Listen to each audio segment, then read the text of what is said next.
Good morning বন্ধুরা, welcome back to my channel. আমি প্রিয়াঙ্কা আবার চলে এসেছি একটা নতুন ব্লগ নিয়ে। আশা করছি ব্লগটা ভালো লাগবে। আমি কিন্তু বেশ আছি, আর আপনারা আশা করি ভালো আছেন।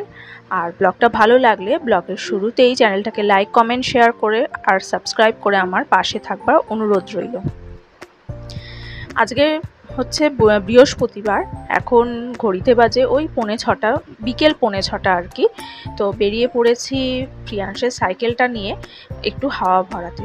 সাইকেলটা আসলে কদিন যাবতই হাওয়া ছিল না, সেজন্য ও আর কি চালাতে পারছিল না। তো যেখানে দাঁড়িয়ে হাওয়াটা ভরালাম সেই রাস্তাটা মনে হচ্ছে আপনারা চিনতে পারবেন বোধহয়, কারণ এখানে এই সামনের পার্কটাতেও তো রোজই আসে। এই পার্কের উল্টো দিকে ওই যে ডান দিকটায় যে রেলিংয়ের বাইরে দেখা যাচ্ছে রাস্তা, যেখানে হুস হুস করে গাড়ি চলেই যাচ্ছে, সেখানেই উল্টো দিকে একটা সাইকেলের দোকানে দাঁড়িয়ে হাওয়াটা ভরালাম। আর তার উল্টো দিকে ওই যে একটু এক ঝলক দেখালাম আর একটা দুর্গা মন্দির, যে দুর্গা মন্দিরটা আমি কিছুদিন আগে আমার একটা ব্লগে শেয়ার করেছিলাম, সেটা একটা মন্দির। আর এটা হচ্ছে আরেকটা মন্দির, এটা আমাদের বাড়ির কাছে অপেক্ষাকৃত। ওটা কি সুন্দর সাজিয়েছে দেখেছেন? কেন বলুন তো? রামনবমীর জন্য। ওটা রামনবমীর সাজসজ্জাটা এখনো খোলেনি, তো বেশ সুন্দর লাগছে, তাই না? হাওয়া ভরানো হয়ে গেছে, সাইকেলটা আমি বাড়িতে পাঠিয়ে দিয়েছি। পাঠিয়ে এখন প্রিয়াংশ এসেছে, বেশ সন্ধ্যা হয়ে গেছে কিন্তু তাও চলে এসেছে এই পার্কটাতে। এখানে এসে ওর আর কি একটু রিল্যাক্সেশন।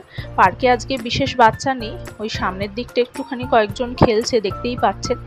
তো তারপরে বাড়িতে চলে এসে, এটা হচ্ছে পরের দিন, সেটা মানে আজকে শুক্রবার। এই যে এই গাছের কুড়িটাতে, জবা গাছে একটা কুড়ি এসছিল, সেই কুড়িটা বড় হবে কি, কুড়িটাকে পাখিতে খেয়েই ফেলেছে। তো ভাবছি যে কিছু সার আনবো, কয়েকদিন ধরেই আপনাদের বলে যাচ্ছি যে গাছের জন্য একটু সার প্রয়োজন। সার তো আনবো, আর সেই সঙ্গে একটু ব্যবস্থা করবো এখানে পাখিদের জন্য একটু খাবার আর জল রাখার। কারণ এখন গরমকাল, এখন একটু বাটিতে বাটিতে করে পাখিদের জন্য একটু জল রেখে দিলে কিন্তু বেশ ভালো হয়।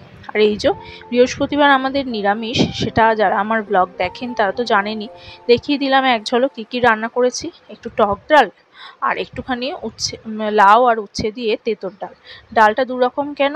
কারণ দুরকম ডাল দু প্রকৃতির মানুষের চলবে। কেউ কেউ টক ডাল খান না, কেউ কেউ আবার তিতর ডাল চলেন। তো সেই সঙ্গে করেছি একটু আলু পটল, আর হচ্ছে একটুখানি আলুর দম। আর এখন সন্ধেবেলা, বিকালবেলা একটু চা, ওই লিকার চা, যতই গরম পড়ুক না কেন, এখন কিন্তু টেম্পারেচার মোটামুটি 40-41-এর কাছাকাছি। যারা খবরাখবর রাখেন তাপমাত্রা, তারা তো নিশ্চয়ই জানবেন।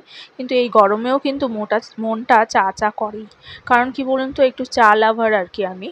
অল্প একটু চিনি দিয়ে যে 1 কাপ লিকার চা নিয়ে বসে পড়েছি। আর প্রিয়াংশকে দিয়েছি ওর স্ন্যাক্সটা, ইভিনিং স্ন্যাক্স আর কি।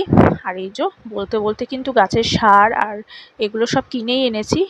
এই পাইপটাকে আমি 1 বোতল জলের মধ্যে, ওই 1 লিটার জল, তার মধ্যে লাগিয়ে দেবো আর কি। আর ওই দুটো শিশির ওষুধ না, গাছওয়ালা বলেছে ওই 1 লিটার জলের মধ্যে পুরোটা ঢেলে লাগিয়ে ওটা এই স্প্রেটা দিয়ে স্প্রে করতে। আর স্প্রে করার আগে গাছের গোড়ার মাটিটা একটু খুঁড়ে নিয়ে এই সারগুলো একটু একটু করে ছোট চামচের একদম 1 চিমটি 1 চিমটি করে দিয়ে তারপরে মাটিটাকে আবার ঠিকঠাক করে তখন স্প্রেটা করতে বলেছে। তো সেটাই করব। এগুলো কিন্তু দেখতে বেশ ভালোই লাগছে, ঘাটাঘাটি করতে ভালোই লাগছে। আগে আমার গাছের প্রতি ভালোবাসাটা এতটা ছিল না, হঠাৎ করে দেখি গাছের প্রতি একটু ভালোবাসা। আসল কথা কি বলুন তো, এখন যা গ্লোবাল ওয়ার্মিংয়ের সময়, প্রচণ্ড এই তীব্র দাবদাহে মোটামুটি 11টা থেকে 4টে পর্যন্ত তো সকলকে বেরোতে নাই করেছে, যাদের কাজকর্ম থাকবে না তাদেরকে। আর কাজকর্ম থাকলে তো অগত্যা তাদের বেরোতেই হয়। তো এই তীব্র দাবদাহে আমি ভাবলাম যে একটু গাছকে ভালোবেসে নিজের বাড়িতেই কটা গাছ লাগাই, অন্তত নিজের চারিপাশের পরিবেশটা একটু মানে সুন্দর, একটু ঠান্ডা হোক। আর ওই যে আরেকজন গরমে কয়েকদিন ধরে দেখছি মানে একটু বিশ্রাম নেওয়ার মুডে আছে, না এখন ছাদে যাচ্ছে সাইকেলটা চালাতে, না এখন ছাদে যাচ্ছে ওই দোলনাটা চড়তে, যেটা ওর সব থেকে প্রাণের জায়গা। কিন্তু সেসব ছেড়ে এখন মোটামুটি ঘরেই বসে আছে। মুখটা ভেঙাচ্ছে দেখুন, আমি যে ওর সম্পর্কে বলছি ও কিন্তু বুঝতে পারছে আর দেখছেও, কিন্তু মুখটা আমাকে ভেঙিয়ে দিল।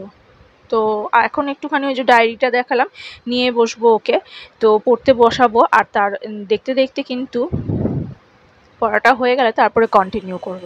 আর এই যে এখন হচ্ছে আরও তারপরের সকালবেলা, এই পাখিদের কিন্তু দেখতে দেখতে একটু খাবারের জল আর মুড়ির ব্যবস্থা করেছি, অন্তত তারা এসে এই জবা গাছের কুড়িটা খাবে না, তাই না? কারণ জবা গাছের দেখি আবার বাবা বড় উৎপাত, যার বাড়িতেই থাকে তারা সবাই একই কথা বলেন যে জবা গাছের কুড়ি একটু হলেই পাখি এসে বড্ড খেয়ে ঠেয়ে নেয়। তো ওই জন্য একটা বাটিতে করে একটু জল দিয়েছি, মুড়ি দিয়েছি আর একটু জল। তো এই যে গাছগুলোর অবস্থা। ব্লগটা ভালো লাগলে সাবস্ক্রাইব